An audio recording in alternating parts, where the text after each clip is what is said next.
რეგიონული განვითარების და ინფრასტრუქტურის მინისტრი დავით ნარმანი აზიის განვითარების ბანკის ვიცე-პრეზიდენტს ბრიუს დევის შეხვდა.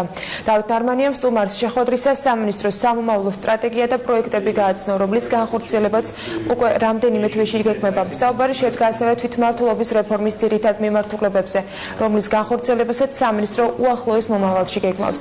დავით ნარმანიამ აზიის განვითარების ბანკის ვიცე-პრეზიდენტს ასევე მხარდაჭერა ინსტიტუციური განვითარებისა და თანამედროვე ლაბორატორიების შექმნაში სთხოვა. აზიის განვითარების ბანკი საქართველოში საგზაო ინფრასტრუქტურის მშენებლობის, წყალმომარაგების რეაბილიტაციისა და სხვა მნიშვნელოვანი პროექტების განხორციელებაში აქტიურადაა ჩართული.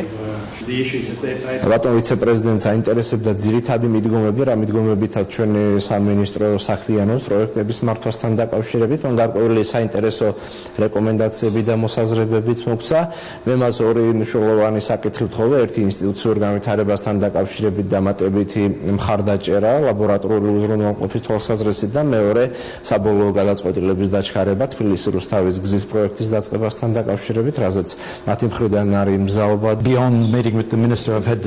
შეხვდი საქართველოს რეგიონული განვითარებისა და ინფრასტრუქტურის მინისტრს. აზიის განვითარების ბანკი უკვე ჩართულია აქტიურ პროექტში წყალმომარაგების, ტრანსპორტისა თუ სხვა მიმართულებით. სასიამოვნოა, რომ ჩვენ ორგანიზაციასა და სამინისტროს შორის ასეთი მჭიდრო თანამშრომლობა არსებობს. ჩვენ გვაქვს სურვილი ეს თანამშრომლობა მომავალშიც გაგრძელდეს.